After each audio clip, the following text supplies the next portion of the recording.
हम लोगों का जो भारतीय राज्य व्यवस्था और संविधान का जो क्लास चल रहा है उसमें संविधान निर्माण की प्रक्रिया संविधान सभा को हमने देख लिया है और संविधान बन गया और बन के लागू हो गया। और पहले तो आंशिक रूप से लागू हुआ, उसके बाद फिर 26 जनवरी 1950 को पूर्णतः लागू हो गया। इसके बाद हमने एक बात और देखी थी, अभी यहाँ बात करेंगे क्या देखा था। उसके बाद हम लोग अब प्रवेश करने जा रहे हैं उद्देशिका में, भारत के संविधान की प्रस्तावना में प्रवेश करने जा रहे हैं। और अब आइए देखते हैं कि प्रस्तावना में हम इसका अध्ययन कैसे करने वाले हैं। ये उद्देशिका है, यही उद्देशिका ये प्रियम्बल या प्रस्तावना है।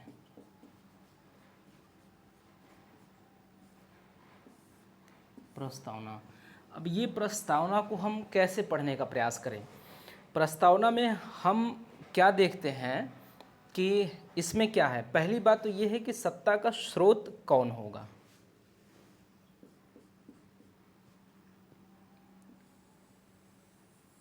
प्रस्तावना से क्या क्या स्पष्ट होती हैं। प्रस्तावना से यह स्पष्ट होता है कि सत्ता का स्रोत कौन होगा। सत्ता का स्रोत। इसके बाद जो दूसरी बात है वो ये स्पष्ट होती है प्रस्तावना से कि जो राज्य है, राज्य का स्वरूप कैसा होगा। राज्य का स्वरूप कैसा होगा। राज्य का स्वरूप, राज्य का स्वरूप, ये दो बातें। इन दो बातों के अलावा तीसरी एक और बात स्पष्ट होती है कि शासन का लक्ष्य क्या होना चाहिए। शासन का लक्ष्य,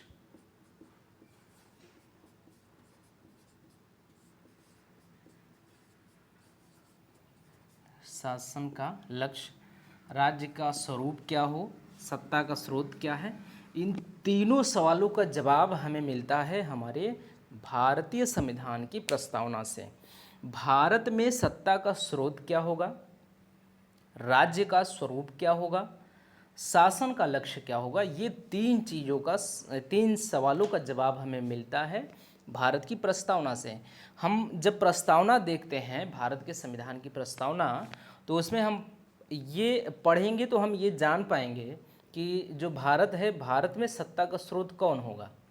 दूसरी बात, अगर हम भारतीय संविधान की प्रस्तावना पढ़ते हैं तो हम ये इस सवाल का जवाब पा जाएंगे कि राज्य का स्वरूप क्या होगा, और फिर इस सवाल का जवाब भी हमें मिल जाएगा कि शासन का लक्ष्य क्या है।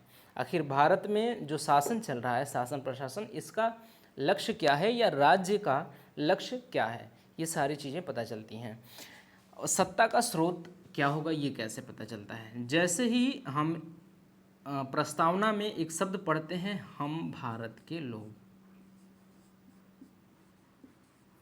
हम भारत के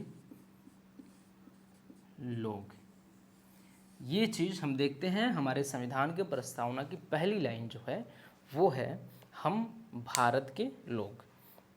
तो इससे ये स्पष्ट होता है कि जो सत्ता का स्रोत है वो भारत के लोग होंगे, भारत की जनता होगी। इससे यही हम पता कर पाते हैं कि सत्ता का स्रोत भारतीय जनता होगी। सत्ता का स्रोत कौन होगा, जनता होगी। सत्ता का स्रोत कौन होगा, सत्ता का स्रोत होगी जनता। और ये इससे पहले जो हमने बात किया था पिछले क्लास में, यही बात किया था, सत्ता का स्रोत जनता होगा, जनता होगी। और इसमें क्या होगा कि ये जो संविधान है जनता के इच्छाओं व महत्वाकांक्षाओं का प्रतिनिधित्व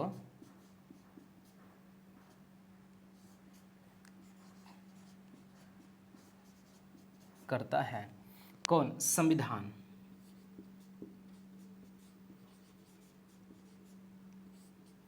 संविधान जो है इसी बात से स्पष्ट होता है, जो हमारे प्रस्तावना, जो भारतीय संविधान की प्रस्तावना है, प्रस्तावना में जो पहली लाइन लिखी गई है, हम भारत के लोग, तो इससे यह स्पष्ट होता है कि जो सत्ता का स्रोत होगा भारत में, जो सत्ता का स्रोत होगा वो होगी भारत की जनता।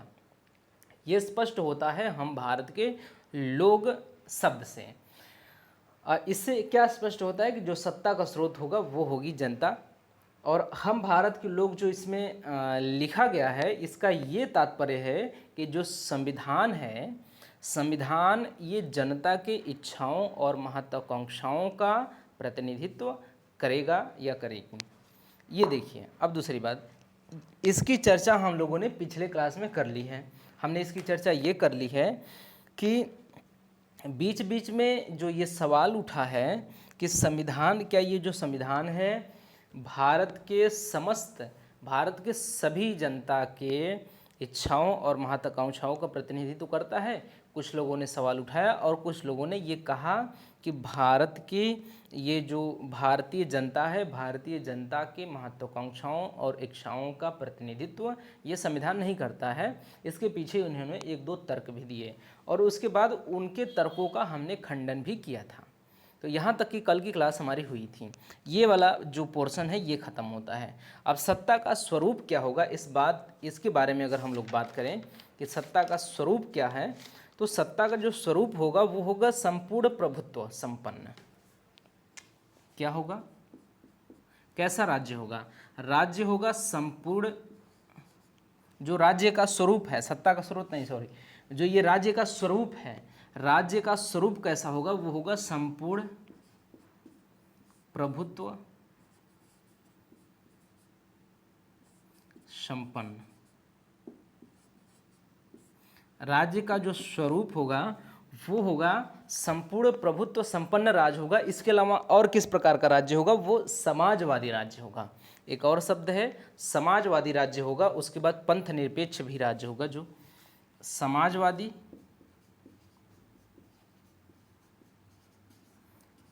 पंथ निरपेक्ष।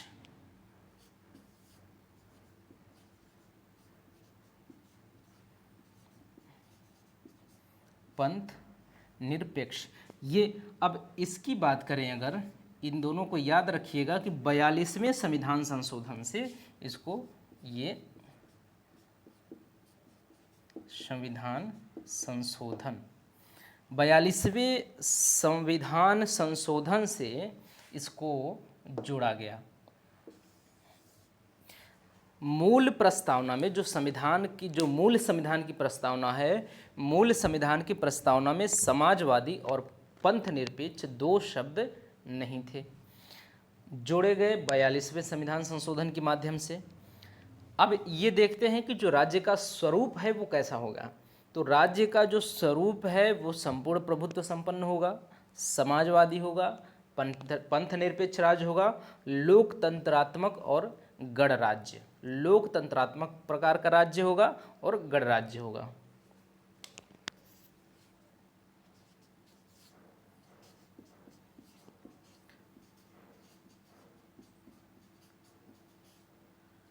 लोकतंत्रात्मक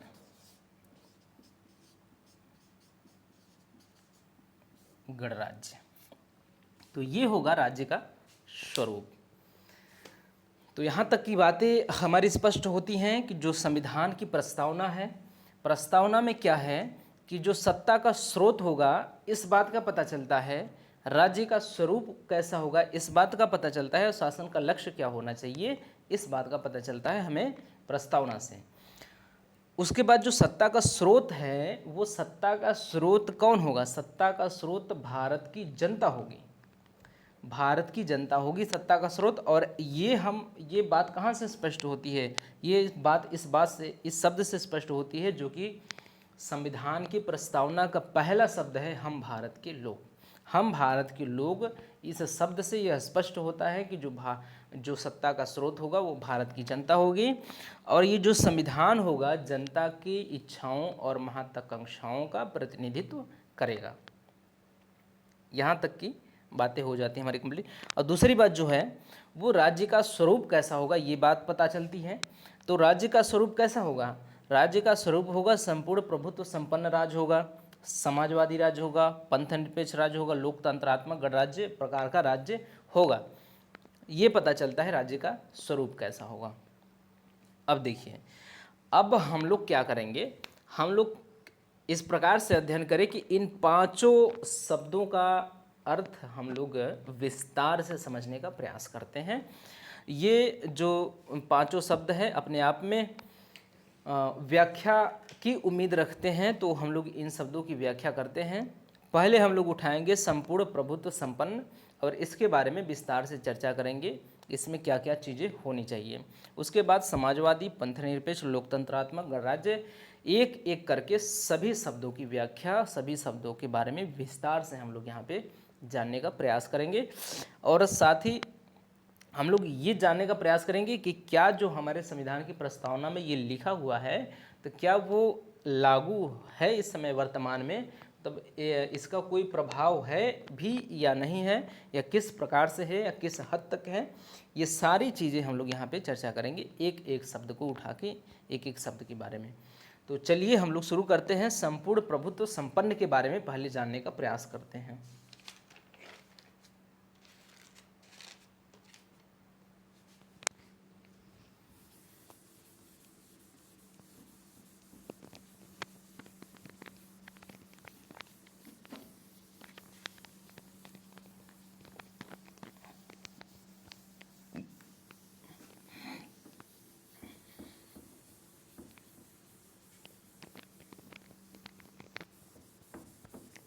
अब देखिए कि संप्रभुता का क्या तात्पर्य होता है। संप्रभुता का अर्थ क्या होता है? संप्रभुता का अर्थ होता है ये कि आप शब्द में देखिए, स्वयं में प्रभु जो हो वो संप्रभु होगा। क्या होगा? स्वयं में वो खुद स्वयं प्रभु हो, खुद अपनी इच्छा लेने के लिए, वो अपने निर्णयों को लेने के लिए स्वतंत्र हो। संप्रभु का एक पर्यायवाची के रूप में आप स्वतंत्रता को ले सकते हैं, लेकिन स्वतंत्रता उतनी सटीक पर्यायवाची नहीं होगी। लेकिन फिलहाल समझने के लिए आप ये समझ सकते हैं कि जो संप्रभुता होती है वो दरअसल स्वतंत्रता ही होती है। स्वतंत्रता होती है इस बात की कि हम अपने लिए किसी भी चीज़ का निर्णय, किसी भी जो क्षेत्र है, किसी भी क्षेत्र में निर्णय लेने का कंप्लीटली अधिकार हमें होता है, संपूर्ण रूप से अधिकार हमें होता है, तो हम कहेंगे कि हम संप्रभु हैं। संप्रभु है जो स्वयं में प्रभु है, जो खुद का प्रभु है, जो खुद के बारे में सोच सके, खुद के बारे में निर्णय स्वतंत्रता पूर्वक अबाध्य रूप से ले सके। समझ लीजिए कि जो अबाध्य रूप से आप अपने किसी भी फैसले का, किसी भी प्रकार का फैसला ले रहे हैं अपने बारे में, जैसे हमें क्या खाना है, क्या पहनना है, कहाँ जाना है, ये सारी चीज़ों का निर्णय अगर हम ले पा रहे हैं तो इसका मतलब हम संप्रभु हैं। अगर नहीं ले पा रहे हैं, कोई और कह रहा है हमारा मन कुछ और खाने का है, और कोई आपको कुछ खाने के लिए अलग से चीज़ कह रहा है कि आप ये खाइए, दबाव डाल रहा है, और आपको वही चीज़ खाना पड़ रहा है जो वो कह रहा है, तो इसका मतलब आप संप्रभु नहीं हैं। तो एक तरह से आप कह सकते हैं, जैसा कि आप देख रहे हैं कि ये स्वतंत्रता के काफ़ी नज़दीक है, और या कह लें कि ये स्वतंत्रता ही है। हालांकि स्वतंत्रता के पर्यायवाची के रूप में, समानार्थी शब्द के रूप में इसे हम नहीं रख सकते हैं। स्वतंत्रता का मतलब कुछ और होता है, स्वतंत्रता के बारे में हम लोग वहाँ भी देखेंगे। तो संप्रभुता का मतलब इतना आप समझ लीजिए कि संप्रभुता का मतलब ये होता है कि अपना निर्णय लेने का अबाध्य रूप से हमें अधिकार होता है।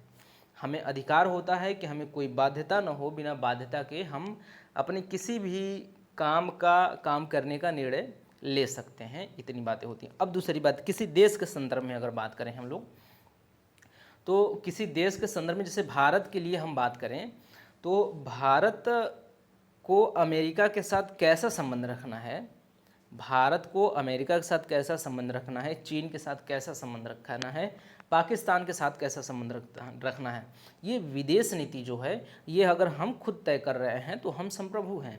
अगर हमारी विदेश नीति कि हमारा अमेरिका के साथ संबंध कैसा हो, ये हम निर्णय न लें, ये इंग्लैंड बताए कि आप कैसा संबंध रखिए अमेरिका के साथ।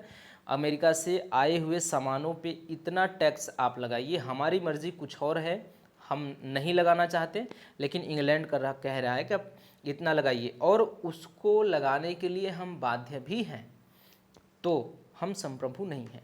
अगर हमारे पास ये अबाध्य रूप से निर्णय लेने का अधिकार है कि हम अमेरिका के साथ किस प्रकार से अपना संबंध रखें, चीन के साथ किस प्रकार से संबंध रखें, तो ये हम संप्रभु हैं। और दूसरी बात ये है कि किसी भी देश को अपना अस्तित्व बनाए रखने के लिए उसकी संप्रभुता बहुत ही महत्वपूर्ण होती है। इस बात को आप याद रखें कि किसी देश को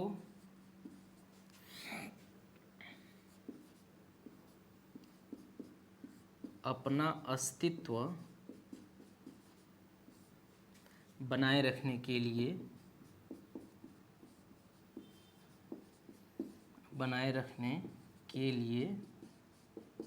संप्रभुता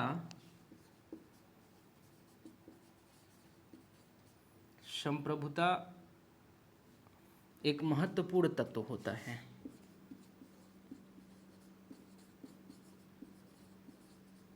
महत्वपूर्ण तत्व होता है। इस बात को आप याद रखें कि अगर किसी भी देश की संप्रभुता अगर उसके हाथ में नहीं है तो वो देश दरअसल अस्तित्वहीन है, उसका अपना कोई अस्तित्व नहीं है। कोई भी देश अपने अस्तित्व को तभी बनाए रख सकता है जब उसके पास उसकी अपनी संप्रभुता हो। इस बात को आप याद रखेंगे। और संप्रभुता वही हर तरह से, चाहे आंतरिक निर्णय हो चाहे बाहर का निर्णय हो, ये कौन तय करेगा? ये तय करेंगे हम। तो आप इसको देखें कि किसी देश को अपना अस्तित्व बनाए रखने के लिए संप्रभुता एक महत्वपूर्ण तत्व होता है। संप्रभुता का अर्थ भी आपने देख लिया कि क्या होना चाहिए।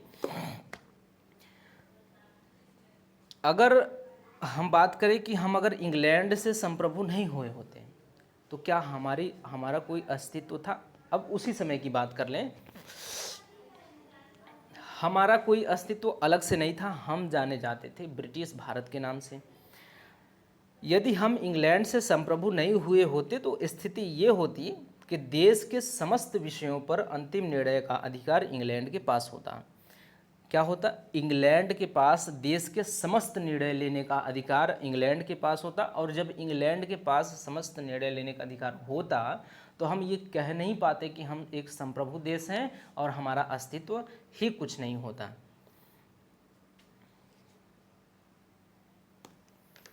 अब अगर हमारी संप्रभुता हमारे पास नहीं होती, इंग्लैंड के पास होती, तो हम क्या करते? अगर CAA कानून बना हमारे पास या कोई और GST कानून बना, और GST कानून बनने के बाद इंग्लैंड की जो ताज है, इंग्लैंड का जो ताज है वो डिसाइड करता अंतिम रूप से कि ये GST वाला कानून यहाँ भारत में लागू होना चाहिए कि नहीं होना चाहिए, ये वो तय करते वहाँ से बैठ के। तो इस स्थिति में हम लोग संप्रभु नहीं कहे जाते, और जब संप्रभु नहीं कहे जाते तो हमारा अस्तित्व ही नहीं रहता, हमारा कोई अस्तित्व है दुनिया में। तो इस प्रकार से किसी भी देश को, किसी भी राज्य को अपना अस्तित्व बनाए रखने के लिए संप्रभुता की आवश्यकता होती है। इस बात को एक तरह से और हम लोग प्रूव करने का प्रयास कर सकते हैं कि किस प्रकार से हम ये बात पूरी गहराई के साथ, पूरे स्टेबिलिटी के साथ हम लोग कह सकें, स्थिरता के साथ हम कह सकें कि इससे इतनी अच्छी तरीके से हम लोग इसको प्रूव कर पाएँ कि ये बात सही है कि किसी भी राज्य को अपना अस्तित्व बनाए रखने के लिए संप्रभुता की आवश्यकता होती ही होती है। इस बात को एक तरीके से और सिद्ध करने का प्रयास करें। देखिए, जैसा कि हम जानते हैं जो राज्य है, राज्य दरअसल ये जो राज्य है ये राष्ट्र या देश की बात हो रही है, ठीक। तो राज्य के 4 प्रमुख अंग माने जाते हैं, जैसा कि हम लोग जानते हैं 4 प्रमुख अंग कौन कौन से होते हैं?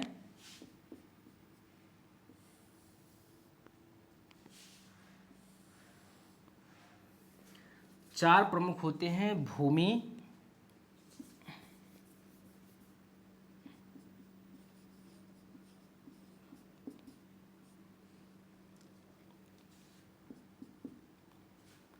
जनसंख्या,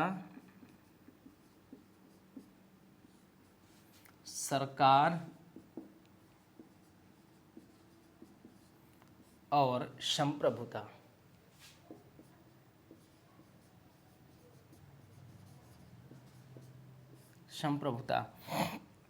इसमें एक भी जो अंग है, एक भी जो तत्व है वैकल्पिक नहीं है। इस बात को आप याद रखेंगे कि जो भूमि है, जनसंख्या है, सरकार है, संप्रभुता है, इसमें से एक भी ऐसा अंग नहीं है जो कि वैकल्पिक हो। अगर भूमि नहीं है और ये तीनों चीज़ है, फिर भी क्या है, वो राज्य नहीं कहा जाएगा। इसका एग्जाम्पल आमतौर पे जो लिया जाता है वो लिया जाता है जो तिब्बत का दलाई लामा है।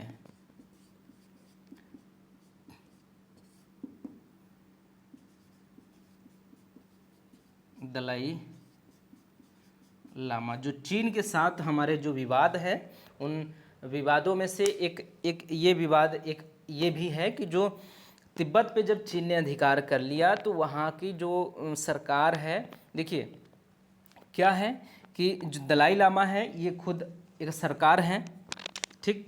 तिब्बत का जो दलाई लामा है ये सरकार है, सरकार भी है, इनके पास व्यक्ति भी है और अपना निर्णय लेने का अधिकार भी है, इनके पास संप्रभुता भी है। लेकिन दिक्कत ये है कि इनके पास भूमि नहीं है अपनी।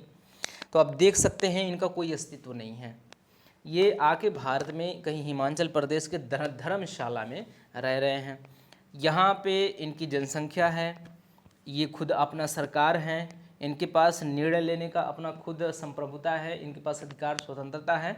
लेकिन है क्या कि ये जो है, ये एक सरकार, एक राज्य का निर्माण नहीं हो पाया है यहाँ पे। तो इस प्रकार से देखेंगे तो 3 चीज़ें होने के बाद भी यहाँ पे एक राष्ट्र या राज्य की अवधारणा निकल के सामने नहीं आ पा रही है। इसका मतलब जब तक चारों चीज़ें नहीं होंगी तब तक जो ये क्या है कि राज्य है, राज्य की अवधारणा पूरी नहीं होगी। अब जनसंख्या को आप देख लीजिए, भूमि रहे, सरकार रहे, संप्रभुता रहे, बिना जनसंख्या के कैसे? अब इसको समझने की ज़रूरत ही नहीं है, आप अपने आप समझ सकते हैं कि जनसंख्या नहीं है, सरकार रह के क्या करेगी, संप्रभुता रह के क्या करेगी, भूमि रह के क्या करेगी, जब जनसंख्या ही नहीं है।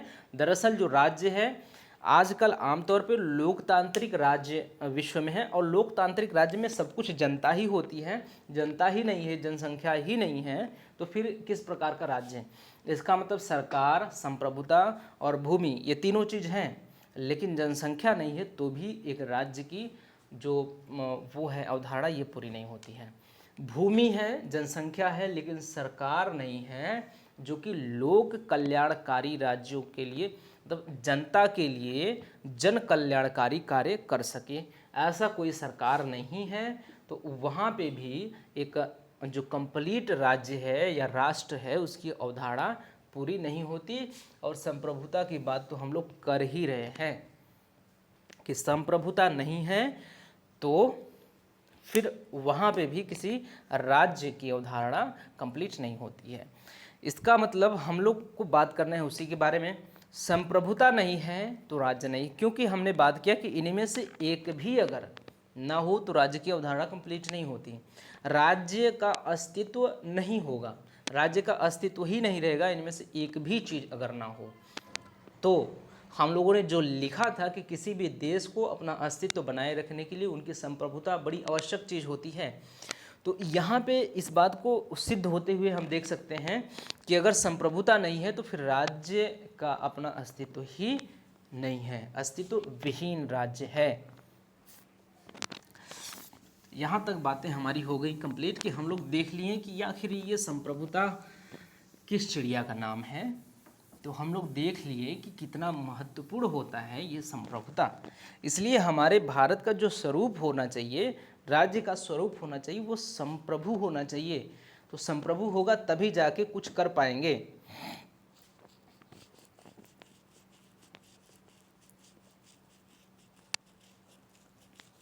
तो अब ऐसे में क्या हुआ कि जैसे ही भारत आज़ाद हुआ, जैसे ही भारत आज़ाद हुआ, इसने अपने संप्रभुता की घोषणा कर दी।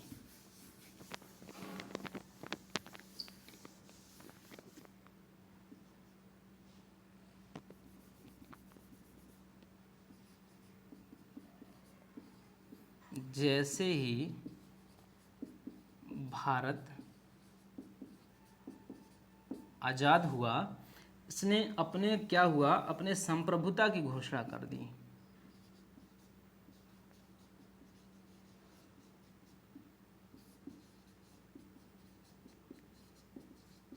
संप्रभुता की घोषणा कर दी।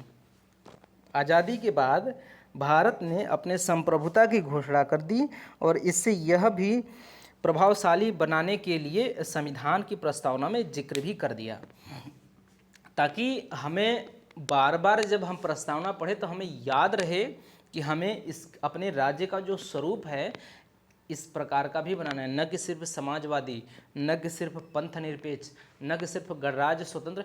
इस टाइप का जो राज्य हमें बनाना है ऐसा तो बनाना ही है, लेकिन हमें संप्रभु भी रहना है, क्योंकि हमारी संप्रभुता जहाँ गई हमारे राज्य का अस्तित्व खत्म हो जाएगा।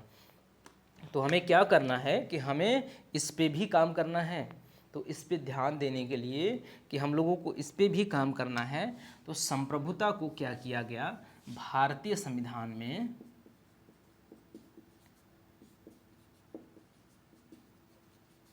भारतीय संविधान की प्रस्तावना में शब्द को लिख दिया गया।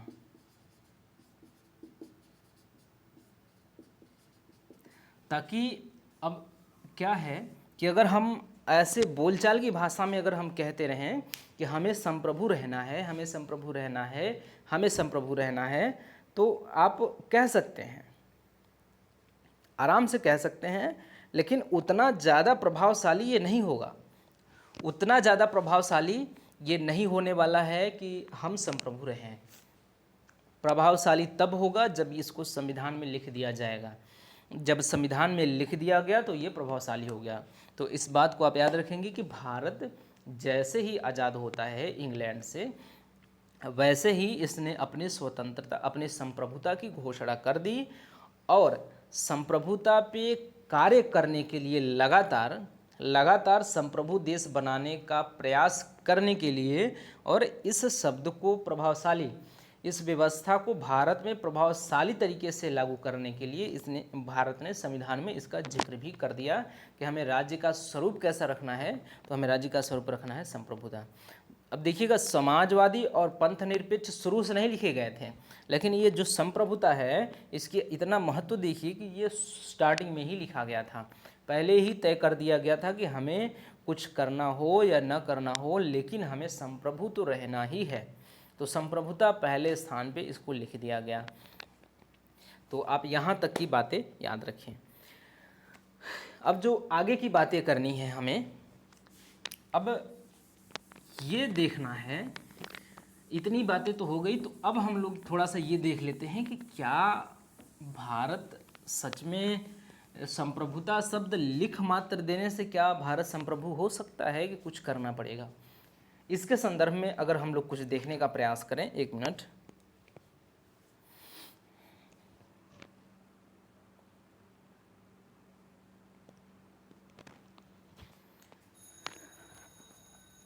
इसके संदर्भ में अगर हम लोग कुछ देखने का प्रयास करें तो पहले तो एक स्टार्टिंग की बात करते हैं। प्रारंभ में एकदम स्टार्टिंग में एक कॉमनवेल्थ वाले मामले को लेकर, ये क्या था,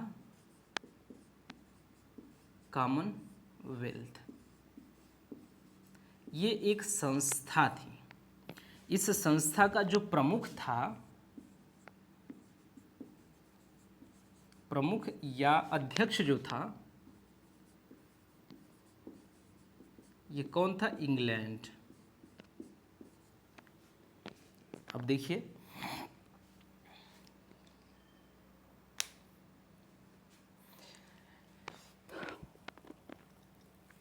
कॉमनवेल्थ में क्या कहा गया प्रारंभ में? अब पहले यहाँ पे हम लोग मेंशन कर लेते हैं, फिर उसके बाद समझते हैं। इसमें था क्या कॉमनवेल्थ में? इसमें सभी वो सदस्य थे,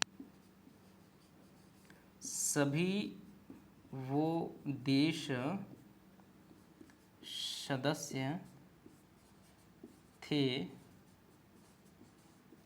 जो कभी इंग्लैंड के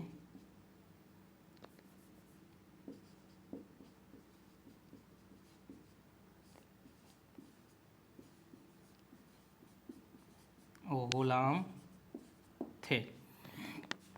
ये ऐसी संस्था थी जिसमें जो इंग्लैंड के ताज के नीचे इस संस्था का संचालन होता था। इंग्लैंड के गुलाम थे और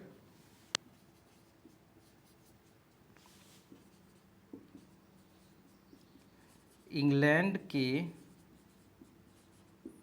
ताज के अंदर इस संस्था का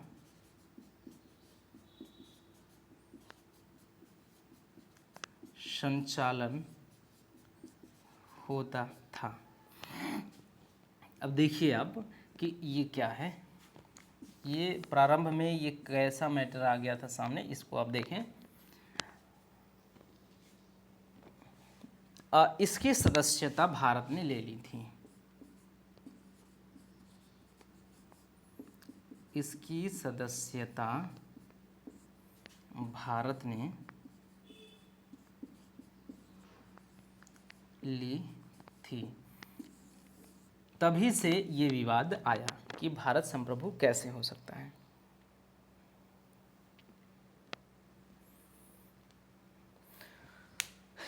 अब देखिए कि एक संस्था थी कॉमनवेल्थ। कॉमनवेल्थ नाम से एक संस्था थी, जो संस्था इंग्लैंड के ताज तले काम किया करती थी, जिसका प्रमुख, जिसका अध्यक्ष इंग्लैंड था। और इसमें उन सभी देशों को शामिल किया जा रहा था जो देश कभी इंग्लैंड के गुलाम हुआ करते थे। ये जब स्पष्ट रूप से सभी देश धीरे धीरे, लगभग सभी देश आज़ाद हो गए थे तब की बात है।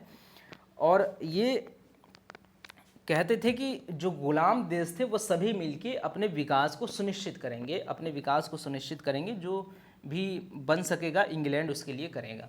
ये सारी चीज़ें हो रही थी इस संस्था में। और सभी वो देश सदस्य थे इस संस्था के जो कभी इंग्लैंड के गुलाम थे। तो क्या था कि भारत ने भी इसकी सदस्यता ग्रहण कर ली।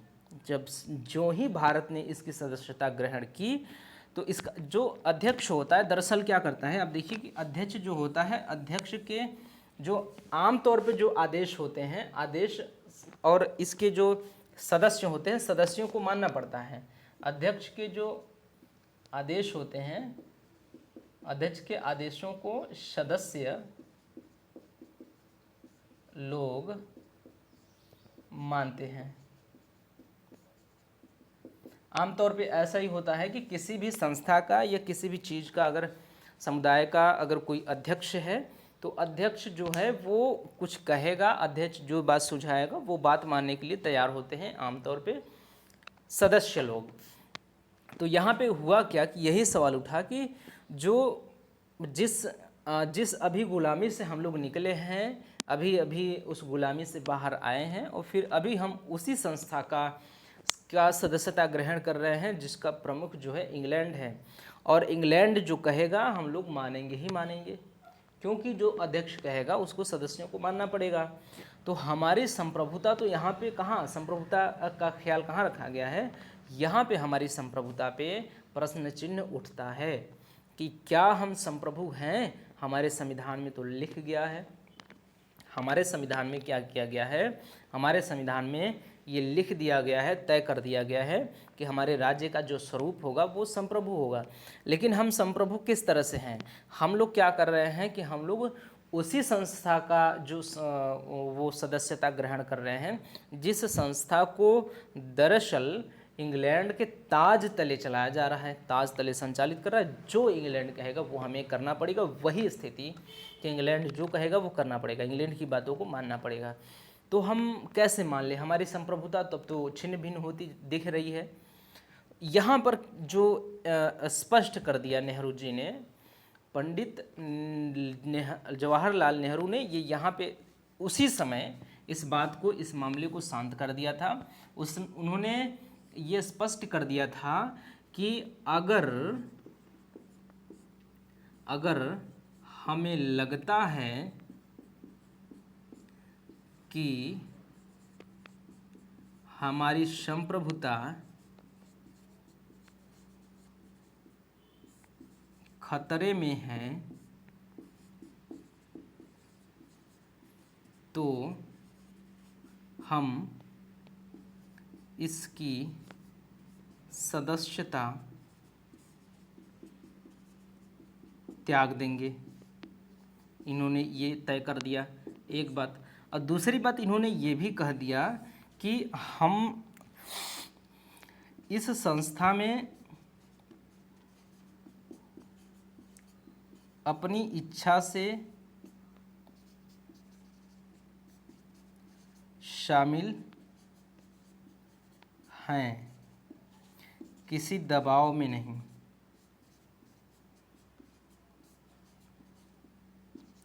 अब इस बात को आप याद रखेंगे कि जब हम यहाँ पे, हम या कोई देश का एक बड़ा जो नेता है, कोई भी अगर हम कह रहा है, किसी देश और विदेश के संदर्भ में बातें हो रही हैं और वो हम कह रहा है, तो दरअसल हम मतलब पूरे भारत के लिए कह रहा है। हम का मतलब वहाँ पे भारत हो जाता है।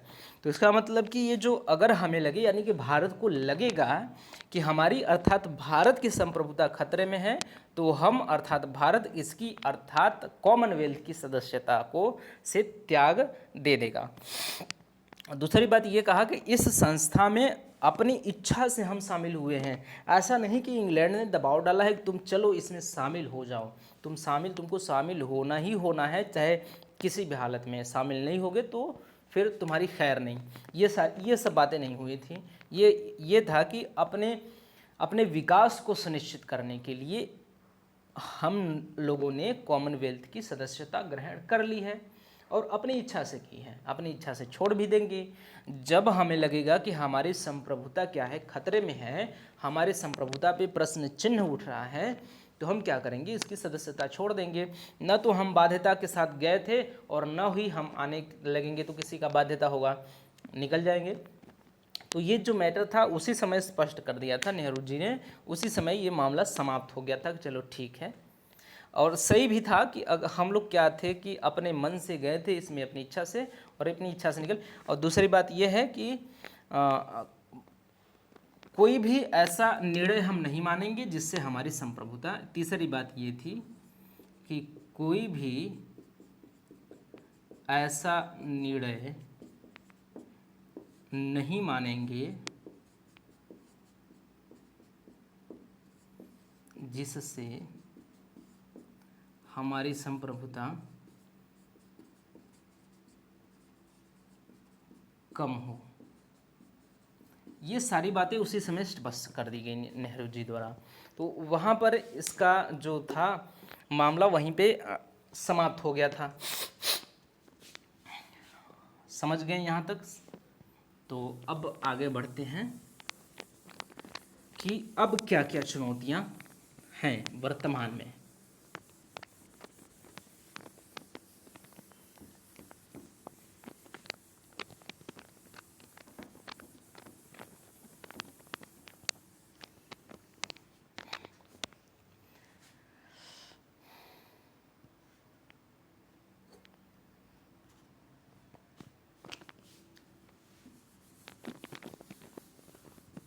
ये क्या है? ये है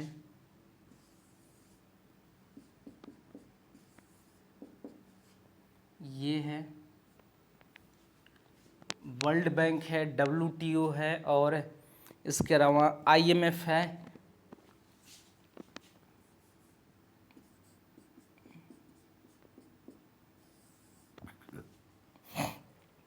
IMF है,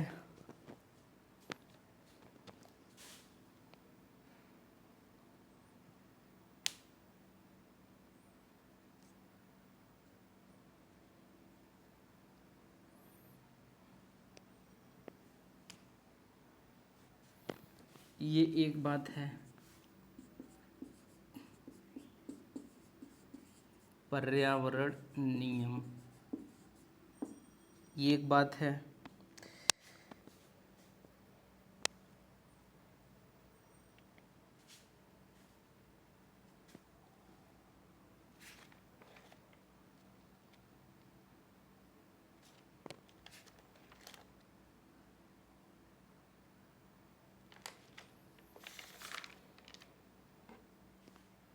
देखिए, अब इसका क्या मतलब है, जो वर्ल्ड बैंक है, WTO है, IMF है, तो इसके संदर्भ में अगर हम बात करें तो यहाँ पे ये सवाल, जैसे कि हम लोगों ने, जैसे ही हम लोग मतलब भारत ने जैसे ही मतलब वर्ल्ड बैंक, WTO और ये जो IMF है, इनका जब सदस्यता जब ग्रहण करता है भारत, तो सदस्यता ग्रहण करने के बाद होता क्या है कि इनके द्वारा, इनके बनाए गए नीतियों के तहत काम करना पड़ता है। क्या है कि ये जो है संस्थाओं के द्वारा बनाए गए नीतियों के तहत जो भारत है वो कार्य करता है।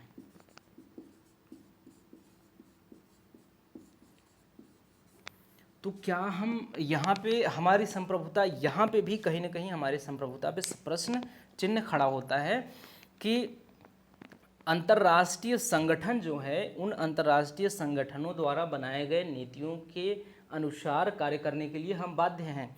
जबकि स्वतंत्रता का मतलब होता है कि स्वयं में प्रभु होना चाहिए, अपने निर्णय लेने का अधिकार हमें खुद होना चाहिए। ठीक, तो क्या है कि आप देख सकते हैं कि भारत ऐसे ऐसे बड़े बड़े विश्व के समस्त संस्थाओं का, बहुत ढेर सारे संस्थाओं का सदस्य बनता जा रहा है और उस संस्था द्वारा बनाए गए नीति के तहत भारत कार्य भी कर रहा है। ठीक, तो ऐसे में भारत की संप्रभुता पे प्रश्न चिन्ह खड़ा होना लाजमी है कि आखिर हम संप्रभु हैं, हम खुद निर्णय लेंगे, हम किसी के नीतियों, किसी संस्था के द्वारा बनाए गए नीति का अनुसरण क्यों करेंगे? हम किसी भी संस्था के द्वारा बनाए गए नीतियों का अनुसरण करने के लिए बाध्य क्यों होंगे? अगर हम किसी संस्था के द्वारा बनाए गए नीतियों का अनुसरण करने के लिए बाध्य हैं तो फिर हम किस प्रकार से संप्रभु हैं? हम संप्रभु कहाँ हैं? हमारे संप्रभुता पे इस प्रकार से प्रश्न चिन्ह खड़ा होता है कि हम अगर इन संस्थाओं की सदस्यता ग्रहण करते हैं और इनके द्वारा बनाए गए नीतियों का अनुसरण करने के लिए बाध्य होते हैं तो फिर हमारी संप्रभुता जो है वो, हमारी संप्रभुता खतरे में जाते हुए दिखाई पड़ रही है। एक बात। दूसरी बात यह है कि जो विश्व में जो पर्यावरण संबंधी नियम हैं,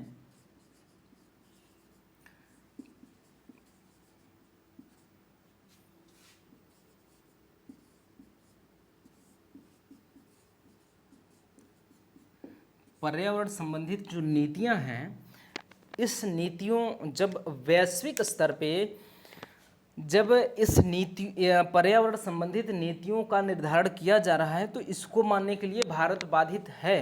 भारत बाध्यकारी तरीके से मान रहा है इस नीतियों को। तो फिर यहाँ पे भी हमारी संप्रभुता कहीं न कहीं छिन्न भिन्न होते हुए दिखाई पड़ रही है, क्योंकि हम अंतर्राष्ट्रीय स्तर पे जो पर्यावरण संबंधित नीतियाँ बनाई जा रही हैं उसको मानने के लिए बाध्य हैं। तो हम कैसे मान लें कि हम एक संप्रभु राष्ट्र के रूप में आगे बढ़ रहे हैं? हमारी संप्रभुता कहीं ना कहीं खतरे में है। ऐसे सवाल उठे हैं। ऐसा है कि हमें क्या करना है कि इन सभी सवालों का काउंटर करना है, अभी जवाब देना है कि नहीं हम संप्रभु हैं। पहले का भी देना है, इसका भी देना है, पर्यावरण संबंधित नीतियों के संदर्भ में। दूसरी बात, आजकल जैसे CAA वाले मामले पे और जो किसान आंदोलन था वर्तमान में चल रहा था, इसके मामले में जो विदेशों के प्रमुख हस्तियों द्वारा जो प्रतिक्रिया दी गई यहाँ पे, वो कहीं ना कहीं उस पर भी सवाल उठा है कि हम संप्रभु हैं, हमें अपने देश में आंतरिक निर्णयों को लेने का अधिकार है, आप कौन होते हैं बोलने वाले? अगर वो आप बोल रहे हैं तो फिर हमारी संप्रभुता कहीं ना कहीं खतरे में है। तो यहाँ पे भी सवाल उठे हमारी संप्रभुता पे।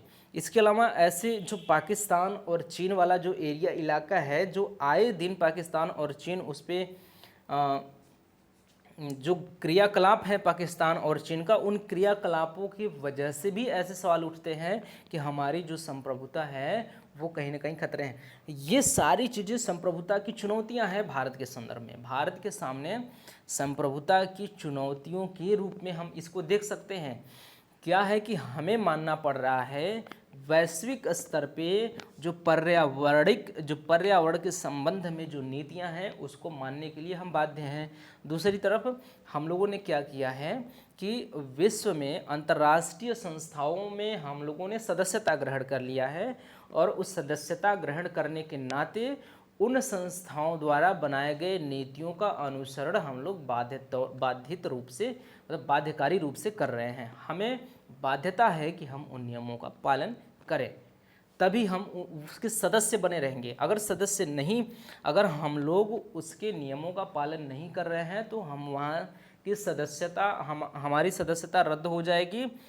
तो जो अगर जैसे ही सदस्यता रद्द हुई, इसका मतलब हम वैश्वीकरण की नीति से बाहर हो जाएंगे। वैश्वीकरण का मतलब विश्व पूरा एक बाजार की तरह, एक मार्केट की तरह होना चाहिए। वैश्वीकरण में विश्व पूरा का पूरा विश्व एक मार्केट होना चाहिए, और सभी वहाँ आएंगे, व्यापार करेंगे और अपनी आर्थिक गतिविधियों को संचालित करेंगे।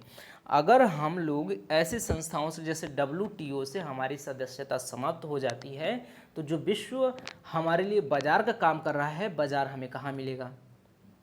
हमारे पास बाध्यता तो है ही हमें इनके वो मानने के लिए। तो ये एक प्रकार से चुनौती ही है कि अगर हम क्या करें कि इनकी सदस्यता छोड़ देते हैं तो दिक्कत है, और रखे रहते हैं तो इनकी जो नीतियां हैं वो मानने के लिए बाध्य हैं। अब नीतियां मानने के लिए बाध्य हैं तो हमारे संविधान की प्रस्तावना में जो लिखा गया है संप्रभुता, वो संप्रभुता गई कहाँ? उस संप्रभुता पे कुठाराघात है कि नहीं है? उस संप्रभुता पे प्रश्न चिन्ह है कि नहीं है? तो है, लेकिन इसका काउंटर जवाब अभी हम लोग देने वाले हैं। इसका खंडन करने वाले हैं हम लोग कि नहीं, हम लोग संप्रभु हैं और हमें करना पड़ेगा क्योंकि हम भारत के हैं। और अपनी जो व्यक्तिगत राय है हमारी, जो है आपकी जो व्यक्तिगत राय है, उससे कोई लेना देना नहीं है। आपको जो मत जो देना है उसका खंडन करना ही पड़ेगा। आप नहीं करेंगे तो हो सकता है कि अगर आप मेन से लिख रहे हों और इस तरह से अगर कुछ आप लिखे हैं और इसका खंडन किए बिना निकल जाते हैं तो फिर हो सकता है कि नंबर कम मिले या फेल हो जाएं। आपकी अपनी व्यक्तिगत राय, इंडिविजुअल जो सोच है, जो थिंकिंग है, वो आप अलग तरीके से आप अपने अंदर सोच के रख सकते हैं, किसी से बात कर सकते हैं, किसी से बता सकते हैं। लेकिन आप UPSC का पेपर दे रहे हैं मेंस का, तो फिर आप इंडिविजुअल सोच से इतर होके आपको भारत के पक्ष में रहना है। अपने देश के पक्ष में जो भी चीज़ें लिखनी है लिखनी पड़ेंगी। तो हमें क्या करना है, इसका जो वो है, इसका हमें तार्किक रूप से इसे हमें क्या करना है, खंडित करना है, इसे वो कर देना है, समाप्त कर देना है कि नहीं, हम लोग क्या है, हम लोग संप्रभु हैं। ये है नीतियों का, पर्यावरण संबंधित नीतियों का, इसको भी। और दूसरी बात, पहले तो हम लोग छोटी ये सब तो छोटी छोटी बातें हैं कि क्या जो पाकिस्तान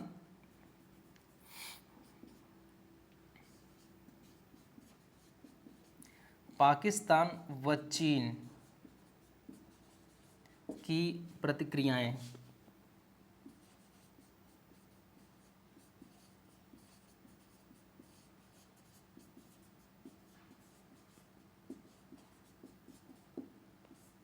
तो कुछ लोगों ने ये भी सवाल उठाए कि जो पाकिस्तान और चीन की सीमा पर रह के जो प्रतिक्रियाएं देखी जा रही हैं, सीमाई सुरक्षा को चुनौती देने वाले, इससे भी भारत की संप्रभुता पे प्रश्न चिन्ह उठता है। तो इसको पहले देख लेते हैं। ये कोई प्रश्न चिन्ह उठने वाला नहीं है, मतलब कोई अगर उठा दिया है प्रश्न ऐसे कि पाकिस्तान और चीन की जो भारत को लेकर जो प्रतिक्रियाएं हैं, सीमा सुरक्षा के दृष्टिकोण से जो प्रतिक्रियाएं हैं उसकी बात कर रहे हैं। जैसे रह रहे कि बीच में वो झपट थोड़ा बहुत हो जाना, सीमा पे लड़ाई हो जाना, गोलियां चल जाना, थोड़ा थोड़ा बहुत जो होता रहता है, इसको लेकर जो बातें हो रही हैं कि जो पाकिस्तान और चीन का जो भारत को लेकर प्रतिक्रिया है, सीमाई प्रतिक्रिया है, सीमा पे जो प्रतिक्रियाएं हैं, उससे भी हमारे भारत की संप्रभुता पे प्रश्न चिन्ह उठता है। तो यहाँ पे आप इसको तो आराम से काउंटर कर देंगे, कोई प्रश्न चिन्ह नहीं उठता है हमारी भारत की संप्रभुता पे पाकिस्तान और चीन की प्रतिक्रियाओं से, क्योंकि वो सीमा से लगे हुए देश हैं, वो ऐसी प्रतिक्रिया तो करेंगे ही करेंगे। अगर हम लोग उसका जवाब न दें तब जाके आप कह सकते हैं कि हम लोग संप्रभु नहीं हैं, क्योंकि वो जो कर रहे हैं उसको हम लोग सह रहे हैं। अगर हम लोग उनकी क्रियाकलापों को सहना शुरू कर दे तब आप कह सकते हैं कि हम संप्रभु नहीं। हम तो सह कहाँ रहे हैं, हम लोग काउंटर जवाब दे रहे हैं। कुछ भी उधर से हो रहा है, अगर उधर से इधर के सैनिक मारे जा रहे हैं तो इधर से उधर के भी सैनिक मारे जा रहे हैं, और फिर हम लोग पीछे भी नहीं हट रहे हैं। ऐसे भी नहीं है कि वो लोग, अगर सच में इनकी क्रियाकलापों से हम डर रहे होते, इनकी क्रियाकलापों को हम लोग एक्सेप्ट कर रहे होते, तो हो सकता है कि धीरे धीरे सिमट के हम लोग छोटा सा देश बन जाते, दोनों तरफ से, उधर से चीन आगे बढ़ता जाता, उधर से पाकिस्तान आगे बढ़ता जाता, और हम लोग एक छोटा सा देश मात्र बन के रह जाते। नहीं छोटा सा देश मात्र बन के रह पाए हैं सिर्फ इसीलिए कि हम लोग उनके सवालों का जवाब दे रहे हैं। मतलब उनका जो प्रतिक्रिया हो रही है, हमारे सीमाई प्रतिक्रिया जो हो रही है भारत पे, उनका हम लोग जवाब दे रहे हैं। अगर वो अटैक कर रहे हैं तो हम लोग भी अटैक कर रहे हैं।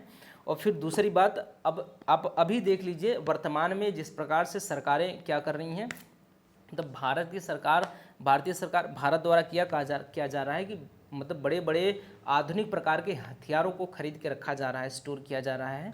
और ये सारी चीज़ें किस लिए की जा रही हैं? इसीलिए ना कि इन लोगों का जो प्रतिक्रिया है, इनकी प्रतिक्रियाओं का जवाब हम लोग दे सकें। इनकी क्रियाकलापों का जो क्रियाकलाप हैं, जो सीमाई क्रियाकलाप हैं, उनका जवाब दे सके, सब इसीलिए तो किया जा रहा है। तो यहाँ पे आप आराम से बिना दिमाग लगाए, बिना सोचे, और ये आप कह भी नहीं सकते कि हमको अपने तरफ से बोलना ही बोलना है। यहाँ तो स्पष्ट है कि हम लोग जवाब सच में दे रहे हैं। तो यहाँ ये बात तो आराम से आप इसकी खंडन कर सकते हैं। जो सवाल ये उठा है, बीच में रह रहे कि ये उठा है कि जो पाकिस्तान है और चीन है, इन दोनों की सीमाई क्रियाकलापों से भारत की संप्रभुता पे प्रश्न चिन्ह उठता है। ये सवाल आता, ये मतलब उनका तर्क होता है कि भारत की संप्रभुता अब धीरे धीरे समाप्त हो रही, भारत की संप्रभुता भारत के हाथ में नहीं है। इसके पक्ष में ये तर्क देंगे कि पाकिस्तान और चीन को देख लीजिए, उनकी क्रियाकलापों की वजह से भारत की संप्रभुता धीरे धीरे खत्म हो रही है।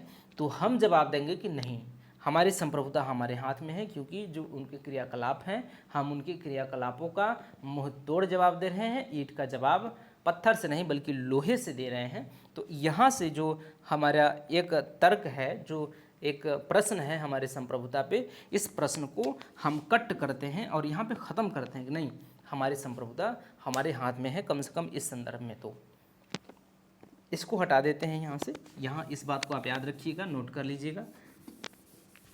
अब दूसरी जो छोटी बात है, वो भी लगभग छोटी ही बात है लेकिन बड़ी बात है। देखिए, ये जो बीच में जैसे CAA और फिर ये किसान आंदोलन वाला जो मामला आया, इसमें कुछ प्रकार से कुछ व्यक्तिगत टिप्पणियां आई,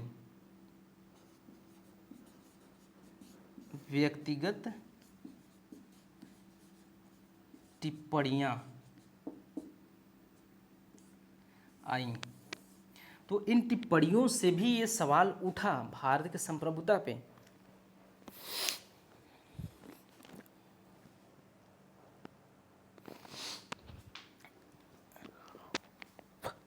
इन टिप्पणियों से भी भारत के संप्रभुता पे ये सवाल उठा कि क्या भारत संप्रभु है नहीं, भारत संप्रभु नहीं है। जब व्यक्ति, अब पहली बात, एक बात आप याद रखिएगा कि जैसे हम आप हैं, हम हैं, हो सकता है कि आप जो वीडियो देख रहे हो कि इसमें इनमें से कोई विशेष हो देख रहा हो, लेकिन आमतौर पे जो सामान्य व्यक्ति हैं, हम अगर पाकिस्तान में हो रहे कुछ क्रियाकलाप के प्रति अगर कोई टिप्पणी दे देते हैं तो कोई बड़ी बात नहीं है। ये वहाँ के, अगर वहाँ पे संप्रभुता है तो वहाँ के संप्रभुता पे किसी भी प्रकार का कोई फर्क ही नहीं पड़ने वाला। हम दे दें, आप दे दें, कोई भी टिप्पणी किसी प्रकार का दे दे तो कोई फर्क नहीं पड़ने वाला है। लेकिन आप सोचिए ज़रा कि अगर विराट कोहली या महेंद्र सिंह धोनी इस संदर्भ में अगर पाकिस्तान में कोई क्रियाकलाप हो रही है और उस पर कुछ टिप्पणी कर दे तो वो बड़ी बात होती है, क्योंकि उसको माना जाएगा कि भारत की टिप्पणी है, हमारे द्वारा की गई टिप्पणी। दरअसल ये नहीं कहा जाएगा कि भारत की टिप्पणी है। अब देखिएगा, जैसे क्रिकेट मैच हो रहा है तो क्रिकेट मैच में जब महेंद्र सिंह धोनी खेल रहे होते हैं तो ये कहा जाता है कि भारत खेल रहा है, भारत बैटिंग कर रहा है। तो आप ये समझ सकते हैं कि जो बड़े बड़े सेलिब्रिटीज़ हैं और जो क्रिकेटर्स हैं, जो खिलाड़ी हैं देश के, और बड़े बड़े जो नेता हैं, वो दरअसल पूरे पूरे देश का प्रतिनिधित्व कर रहे होते हैं। विदेश में जाके अगर विदेश के प्रति कोई प्रतिक्रिया देते हैं तो पूरे के पूरे देश का प्रतिनिधित्व कर रहे होते हैं। क्रिकेट खेल रहे हैं विराट कोहली, लेकिन हम मैच देख रहे हैं, अगर पाकिस्तान से हो रहा है तो हम कहेंगे कि भारत मैच खेल रहा है, खेल रहे होते हैं विराट कोहली। इसका मतलब विराट कोहली पूरे के पूरे भारत का प्रतिनिधित्व कर रहे हैं। इसका मतलब अगर विराट कोहली कोई टिप्पणी देते हैं तो ये होगा कि भारत की तरफ से ये टिप्पणी आई है। तो इसी प्रकार से व्यक्तिगत टिप्पणियाँ आई तो जरूर, लेकिन वहाँ से बड़ी बड़ी हस्तियों ने टिप्पणियाँ की हैं। तो ये टिप्पणियाँ अपने आप में मतलब महत्व रखने वाली टिप्पणियाँ थीं। तो इसका भी जवाब दिया गया और फिर भारत के तरफ से भी, और ये जवाब दिया गया कि नहीं, ऐसा है कि हम जो देश की आंतरिक मामला है, भारत देश का यहाँ पे आंतरिक मामला है और हम लोग अपने तरीके से अपना मामला सुलझा लेंगे, आपको यहाँ पे बोलने की ज़रूरत नहीं है। तो यहाँ से भी प्रतिक्रियाएं दी गई। अगर ऐसा होता कि उनकी टिप्पणी सुन के हम शांत रह जाते तो हम कह सकते थे कि हमारी संप्रभुता हमारे हाथ में नहीं है। उनकी टिप्पणियाँ सुन के हम लोगों ने शांत नहीं रहा, हम लोगों ने उनका जवाब दिया, यहाँ से जवाब दिया गया। तो जब जवाब दिया गया तो फिर इसका मतलब है ये कि हम लोग जो हैं वो संप्रभु हैं। हम लोग अगर कोई, क्योंकि किसी के जैसे किसी के वो कर देने से, जैसे कि किसी के आक्रमण कर देने से, या यूँ कह लें कि किसी के कह देने से हम कमज़ोर नहीं हो पाएंगे। जैसे कि एक व्यक्ति है, जैसे एक यक्स व्यक्ति है, इस पे किसी व्यक्ति ए ने कर दिया अटैक कर दिया, तो अटैक कर देने से ये सिद्ध नहीं होगा कि जो यक्स व्यक्ति है वो कमज़ोर है। आप ध्यान दीजिएगा कि ए अगर अटैक करता है तो अटैक कर देने मात्र से हम ये नहीं कहेंगे कि ये कमज़ोर व्यक्ति है, ये क्या कहे, कमज़ोर है। कमज़ोर हम तब कहेंगे जब ये इसका आक्रमण सह के शांत हो जाएगा। ये एक थप्पड़ जड़ दिया, मान लीजिए एक थप्पड़ जड़ दिया, और ये थप्पड़ अगर यक्ष सहता है, सह के निकल जाता है, और फिर इसको देखी देखा बी ने भी कभी इसको थप्पड़ जड़ दिया, अब क्या हुआ कि ये सभी का थप्पड़ सहता चला जा रहा है, तो ये कमज़ोर है। अगर काउंटर में ये 2 थप्पड़ इसको जड़ दे, यक्ष ए को 2 थप्पड़ जड़ दे या 1 थप्पड़ ही जड़ दे, तो इसका मतलब ये है कि वो कमज़ोर नहीं है, वो जवाब दे रहा है। जब जवाब दे रहा है तो वो कमज़ोर नहीं है। आप इसकी थप्पड़ मार देने मात्र से आप नहीं कहेंगे कि ये कमज़ोर है। आगे की प्रक्रिया भी देखेंगे आप, आगे की प्रक्रिया जब देखेंगे वो शांत लगा के चला जा रहा है तो आप कहेंगे कि ठीक है वो कमज़ोर है। लेकिन आगे की प्रतिक्रिया आप देख रहे हैं और आपने देखा कि एक्स ने भी ए को जड़ दिया, 1 नहीं 2 नहीं 10 जड़ दिया, तो इसका मतलब ये है कि ये एक्स जो है कमज़ोर नहीं है कम से कम। तो प्रतिक्रिया दे मात्र देने से हम लोग ये कैसे मान लेंगे कि जो हमारी संप्रभुता है वो खतरे में है। हमारी संप्रभुता खतरे में नहीं है। हमारी संप्रभुता तब खतरे में होती जब हम उसका जवाब नहीं देते। उधर से जो प्रतिक्रियाएं आ रही हैं हम लोग उसका जवाब दे रहे हैं। इस प्रकार से हमारी संप्रभुता हमारे हाथ में है, हम संप्रभु हैं, डरने की कोई ज़रूरत नहीं है। अभी ये दो चीज़ें रह गई हैं।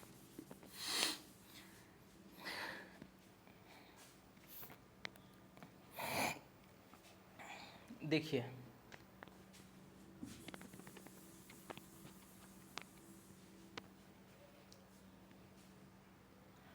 जो पर्यावरण है, अब एक बात थोड़ा सा अमेरिका के बारे में देख लीजिए क्या है।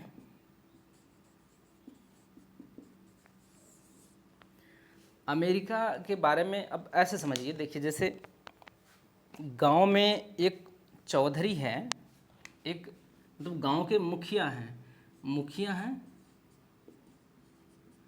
मुखिया, और इनके पास क्या है कि 20 गायें हैं। इनके पास 20 गायें हैं, बढ़िया तबेला इनका अच्छे से चल रहा है और खूब पैसा कमा रहे हैं। 20 ठो गायें हैं, गांव के मुखिया हैं, पहले से ही बड़े आदमी हैं ये।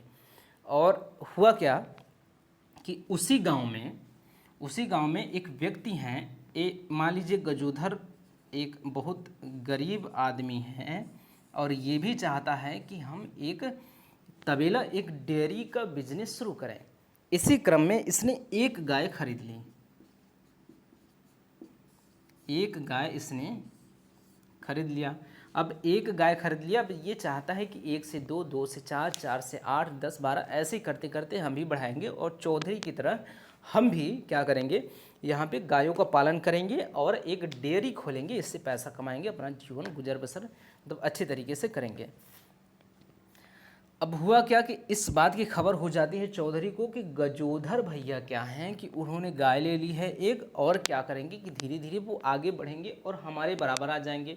डर हो गया, इनका जो खौफ है गांव में ये कम हो जाएगा धीरे धीरे। जो इनका प्रभाव है उस गांव में, चौधरी का प्रभाव आखिर क्या रह जाएगा, उसकी बराबरी करने वाले अगर गांव में आ जाएंगे तो, जब उसकी बराबरी करने वाले अगर गांव में आ जाएंगे तो इनका प्रभाव ही क्या रह जाएगा, समाप्त हो जाएगा। तो उनको लगा कि अच्छा बुलाते हैं, बुलाया, गजोधर भैया को बुलाया गया। गजोधर भैया गए, बढ़िया आराम से उनका स्वागत किया गया, बड़े प्यार से, कोई बात नहीं है, आपने गाय का बिजनेस शुरू किया है, सही है, आगे बढ़िए, कोई दिक्कत नहीं है। लेकिन एक बात ये है कि जो गांव में चारागाह है, चारागाह जो है ये कम होते जा रहे हैं।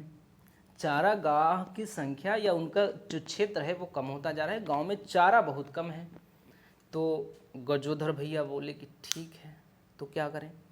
तो उन्होंने कहा कि ऐसा करते हैं कि चारा, अब दोनों लोग कदम उठाएंगे मिलके हम लोग कि चारागाह पे ज़्यादा जोर ना पड़े, चारागाह पे क्या हो ज़्यादा जोर ना पड़े, इसके लिए हम दोनों लोगों को कुछ ना कुछ करना पड़ेगा। तो गजोधर भैया बोले कि आप ही बताइए सरकार करना क्या है।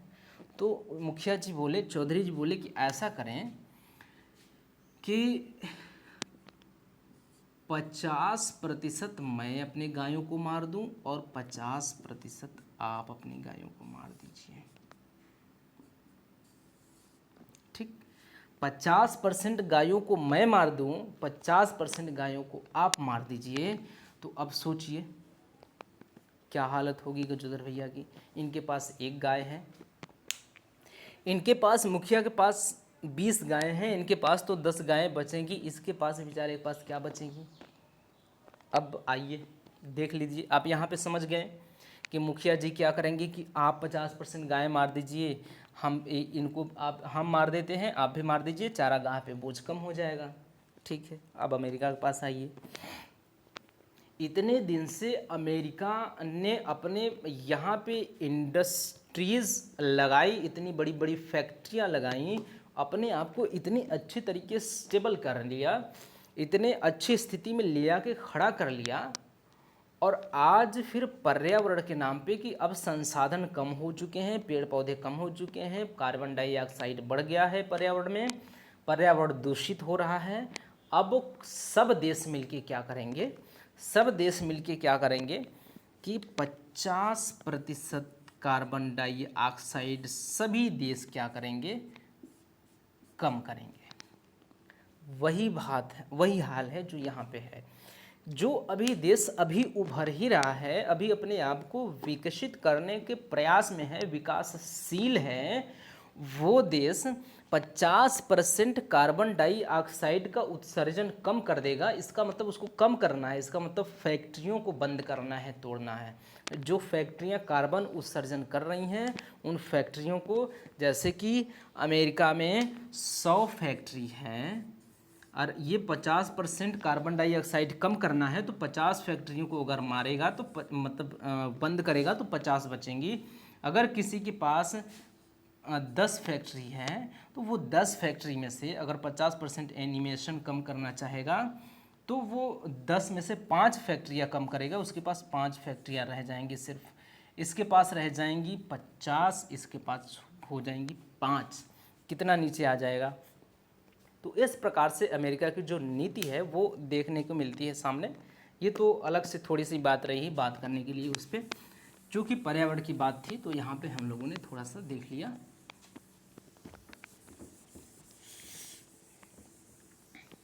अब देखिए, पर्यावरण संबंधी नीतियाँ जो हैं वो भारत को मानने के लिए बाधित किया जाता है, ठीक है।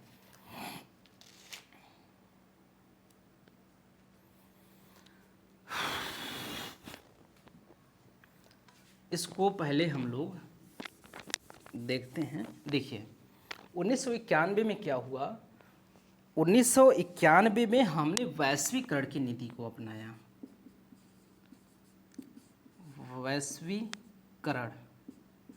वैश्वीकरण की नीति को जब हमने अपनाया तो इसका मतलब कि पूरा जो विश्व है, पूरा का पूरा विश्व एक बाजार है, उस बाजार में हमें शामिल होना है। और इस वैश्वीकरण से हुआ क्या कि देखिए, जैसे देश 1991 से पहले हमारी एक बंद अर्थव्यवस्था की तरह थी। उस समय आपने देखा होगा कि उसमें आपने ये देखा होगा उससे पहले जैसे कुछ समय पहले कि जैसे मोबाइल को ले लीजिए, यहाँ पे मोबाइल कैसा हो, ईंट जैसा इतना बड़ा बड़ा मोबाइल होता था। यहाँ पे बात करते करते यहाँ पे हाथ होता दर्द भी करने लगता। अगर इस समय होता और 1991 में अगर वैश्वीकरण की नीति नहीं अपनाई गई होती तो हो सकता है कुछ थोड़ा बहुत सुधार होता।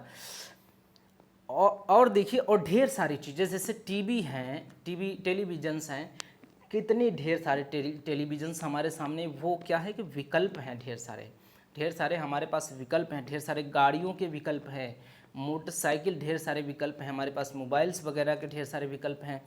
ढेर सारे विकल्प मौजूद होने से होता क्या है कि कंपनियां क्या करती हैं कि गुणवत्तापूर्ण उत्पाद देती हैं और सस्ता देती हैं, ताकि क्योंकि आपके पास विकल्प है, आपके पास इसमें अगर कुछ गड़बड़ी दिखाई दे रही है तो आप उसके पास जाएंगे, अगर यहाँ पे महंगा मिल रहा है तो उस कंपनी का खरीद लेंगे।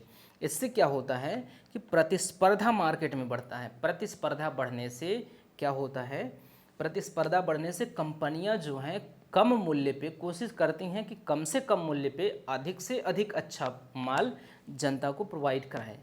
ये इसकी कोशिश में रहती हैं, सिर्फ इसलिए कि प्रतिस्पर्धा है मार्केट में, अगर हम नहीं करेंगे तो वो करेगा और उसका माल बिकेगा। तो इससे क्या होता है कि जनता को सुविधा प्राप्त होती है, इससे जनता का कम पैसा खर्चा होता है, अधिक सेविंग होता है और अच्छी चीज़ें प्राप्त होती हैं। तो इसके लिए वैश्वीकरण की नीति जरूरी थी। क्या थी? वैश्वीकरण की नीति। अब वैश्वीकरण की नीति जरूरी की थी क्यों थी? क्योंकि हम एक लोकतांत्रिक राज्य हैं। देखिएगा, आप इसको जरा ध्यान से समझने का प्रयास करिएगा कि हम क्या हैं, एक लोकतांत्रिक राज्य हैं। और लोकतंत्र में एक शब्द आया था, हम लोगों ने उस शब्द के बारे में विस्तार से चर्चा किया था कि जनता के लिए शासन। जनता के लिए शासन, और इसका अर्थ हमने निकाला था क्या जनता के लिए जो शासन है, इसका अर्थ था कि अंतिम रूप से जनता को अधिक से अधिक सुविधाएं प्रदान की जाएं।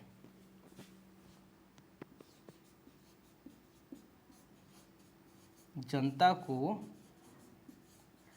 अधिक से अधिक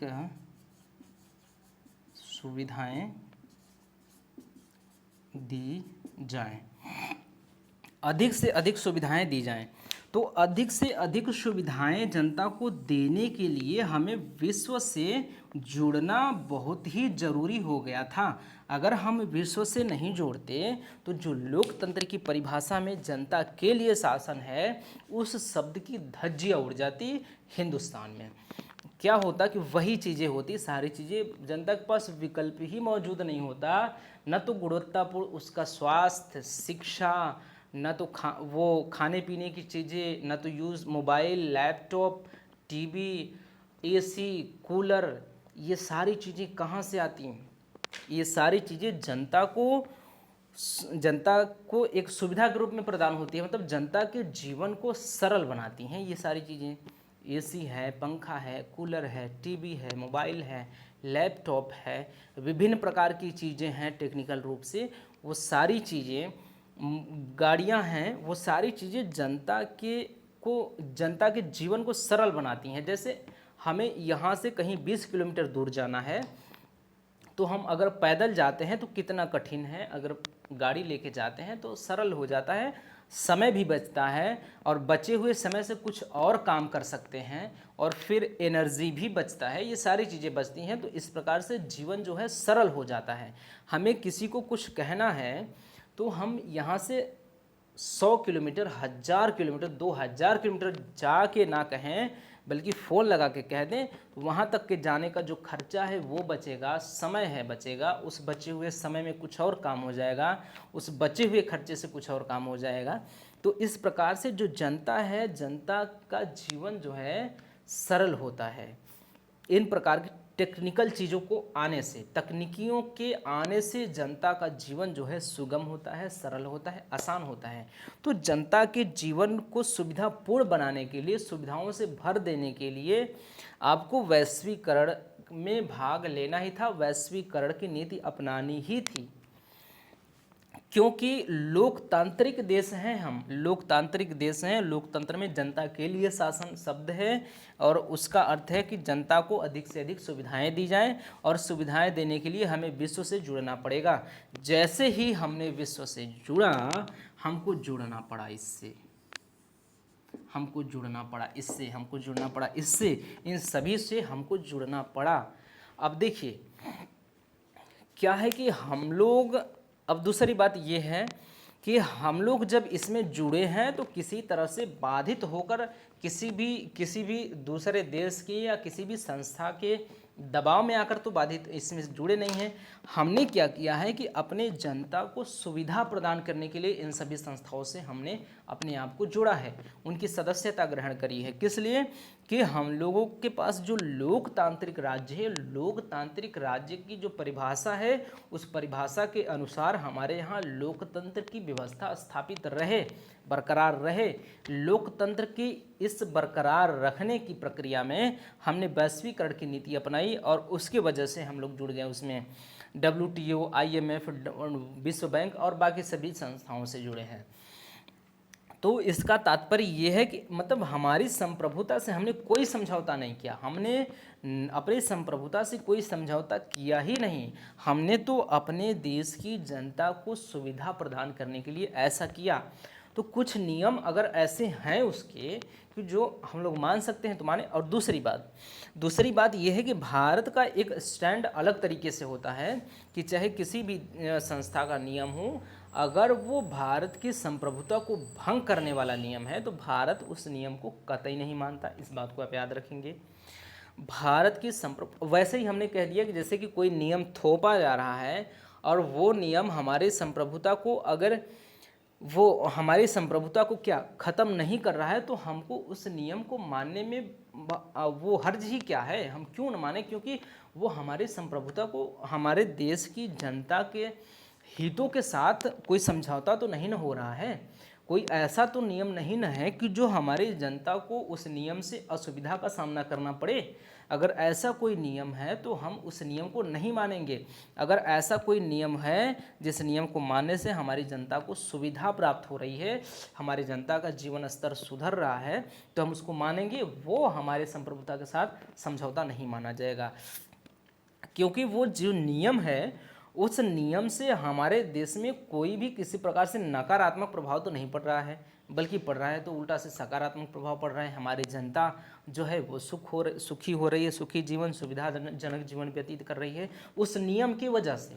तो उस नियम को मानना, ये कहाँ से हम कह लें कि ये हमारे लिए जो है वो क्या है, मतलब संप्रभुता से समझौता है। तो ये संप्रभुता के साथ समझौता नहीं है, ये चीज़ हम लोगों ने अपने देश की जनता के सुविधाओं को बढ़ाने के लिए, उनके जीवन को सरल बनाने के लिए, आसान बनाने के लिए हमने किया है।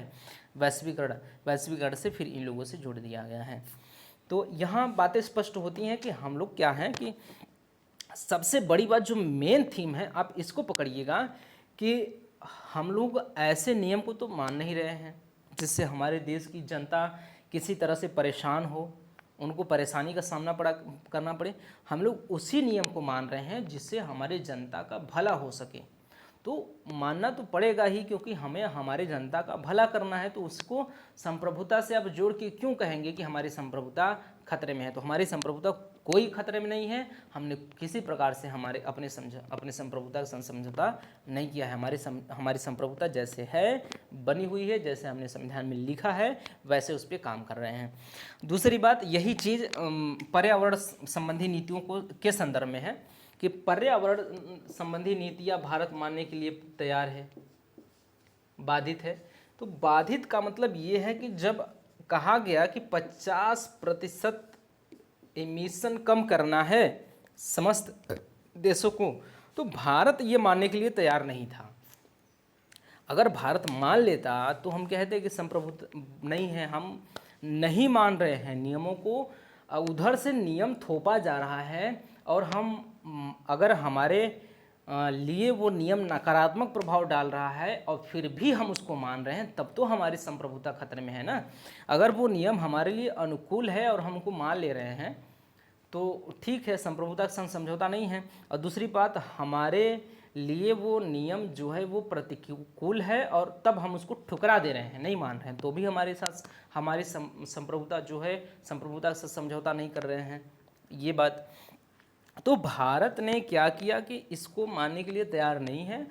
भारत का स्टैंड ये है, भारत का कहना ये है कि जो विकसित देश हैं, जो विकास कर लिए हैं अपना, उनका जो दायित्व है, उनका जो उत्तरदायित्व है इसको लेके वो अपेक्षाकृत अधिक है, क्योंकि उन्होंने उनकी वजह से ज़्यादा, ठीक है ये बात तो ठीक है कि अगर अल्ट्रा जो रेज आता है, अल्ट्रा वायलेट रेज जो आएगा तो वो पहचान के नहीं आएगा कि ठीक है ये वाले अधिक कार्बन को उत्सर्जित किए हैं तो इन पे पड़ना है, ये कम किए हैं तो इन पे थोड़ा कम पड़ना है, ऐसा तो करेंगे नहीं।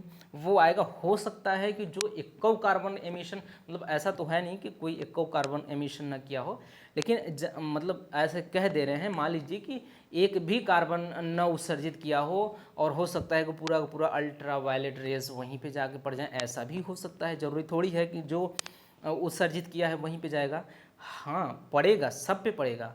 लेकिन फिर भी भारत ये मानने के लिए तैयार नहीं था कि हम 50% कम करेंगे। उसका कहना है, भारत का कहना है, मतलब हमारा कहना है कि आप जो विकसित देश है थोड़ा सा अधिक कम कर दें, मतलब ज़्यादा कार्बन एमिशन ना करें, उससे थोड़ा सा मतलब नीचे परसेंट हम करें, थोड़ा सा, मतलब कि जैसे कि 50% आप मत करिए और हम 30% नहीं करेंगे, मतलब कम करेंगे, 30% कम करेंगे। मान ले, ये डाटा सही नहीं है लेकिन मान लेते हैं कि जैसे हम उदाहरण के रूप में मान लेते हैं कि हम 30% कम करेंगे, आप 50% करिए, आप बल्कि 60% करिए, 70% करिए, आप ज़्यादा कम करिए, हम कम करेंगे। मतलब आप 50% कम करेंगे तो हम 30% कम करेंगे, क्योंकि आपकी उत्तरदायित्व ज़्यादा है, आप विकसित हो चुके हैं, आप अच्छे तरीके से स्टेबल हो चुके हैं। तो भारत ऐसे नियमों को मानने के लिए तैयार ही नहीं है। तो हम कैसे कहें कि ये जो भारत की संप्रभुता है वो खतरे में है?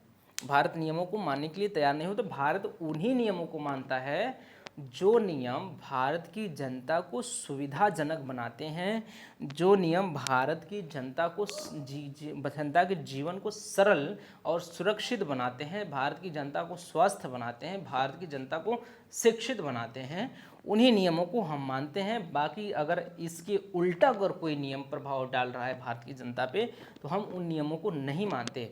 तो हम कैसे मान लें कि जो हमारी संप्रभुता है वो खतरे में है? तो हमारी संप्रभुता जो है वो खतरे में बिल्कुल नहीं है। आप इस बात से एकदम निश्चिंत रहिए, इस बात से डरना नहीं है कि हमारी संप्रभुता हमारे हाथ में नहीं। हमारी संप्रभुता एकदम हमारे हाथ में है और मजबूती से पकड़ है हमारी संप्रभुता पे हमारी। ठीक है, तो पर्यावरण को लेकर और फिर पर्यावरण को लेकर नियमों को मानना क्या हमारा दायित्व भी है, हमारा कर्तव्य भी है कि हम करें पर्यावरण के संदर्भ में कुछ काम, क्योंकि जो पर्यावरण इतनी तेज़ी से बदल रहा है, मौसम इतनी तेज़ी से बदल रहा है, आगे चल के बहुत बड़ी अनहोनी न होने पाए, हो सकता है कि हो जाए। और तो इस अनहोनी को थोड़ा सा आगे बढ़ाने के लिए, मतलब लेट से होने के लिए अगर कोई कदम उठाया जा रहा है तो फिर इसमें गलत ही क्या है।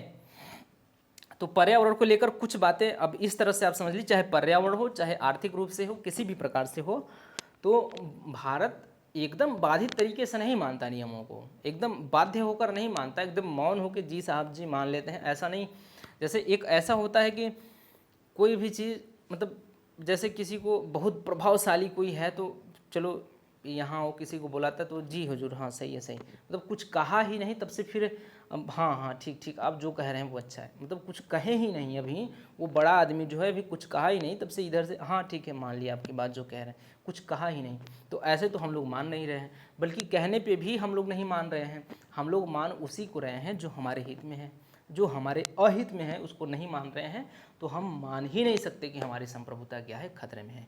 हमारी संप्रभुता एकदम हमारे हाथ में मजबूती से पकड़ में है, हमारी संप्रभुता कोई खतरे में नहीं है। अब यहाँ तक की बातें हमारी संप्रभुता को लेकर सारी चीज़ें स्पष्ट हो गई हमारी। तो अब आगे हम लोग बढ़ेंगे अगली क्लास में लेके क्या, समाजवादी। अब समाजवादी जब हम लोग पढ़ेंगे तो सबसे पहले समाजवादी का अर्थ पढ़ेंगे, फिर उसके सामने जिस तरह से चुनौतियां हमने देखा, चुनौतियां पढ़ेंगे, उसके बाद काउंटर जवाब देंगे उसका, इस तरह से हम पढ़ाई करेंगे। और फिर जैसे समाजवादी पढ़ रहे हैं हम, तो समाजवादी से पहले हम लोग उदारवादी पढ़ेंगे, क्योंकि उदारवादी की वजह से भी हो सकता है कि उदारवाद दुनिया में नहीं होता तो समाजवाद भी ना आता, ऐसा हो सकता है कि आ भी जाता, लेकिन चांस ये है कि नहीं आता। और इस बात को कल हम लोग देख लेंगे, अगली क्लास में देख लेंगे, और वहाँ पे आप भी देख लेंगे, आप भी अपने दिमाग से ये दिमाग लगा पाएंगे कि क्या समाज जो उदारवाद है, उदारवाद नहीं होता या पूंजीवाद नहीं होता तो समाजवाद आता या नहीं आता। आप इस बात पे, मतलब इस बात के निर्णय पे खुद चले जाएंगे। तो समाजवाद को लेकर हम लोग कल की क्लास में, अगली क्लास में मिलेंगे। समाजवादी को लेकर जो हमारे संविधान में दूसरा जो शब्द है संप्रभुता के बाद, दूसरे शब्द के बाद अगले जो पंथ निरपेक्ष आदि शब्द हैं उनके बारे में इसी तरह से चर्चाएं होंगी।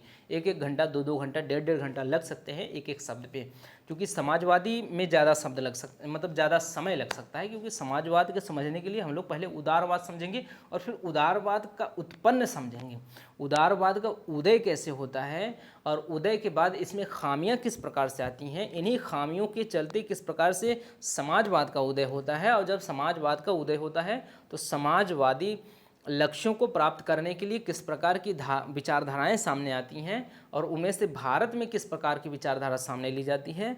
और भारत में अब चूंकि पहले भारत के मूल संविधान में समाजवादी शब्द नहीं था, तो इसके बारे में भी चर्चा करेंगे कि क्यों मूल संविधान में नहीं था, क्यों 42वें संविधान संशोधन के तहत जोड़ा गया। हम लोग समाजवादी देश चाहते थे, समाजवादी राज्य चाहते थे, तो हम लोगों को पहले मूल में ही जोड़ लेना चाहिए था। तो क्यों हम लोगों ने उस समय नहीं जोड़ा, क्या मतलब दिमाग से उतर गया था कि कुछ और बात थी, ये सारी बातें हम लोगों की चर्चा होनी है वहाँ पे। तो फिर हम लोग अगली क्लास लेके चलते हैं, मिलते हैं अगली क्लास में लेके समाजवादी को।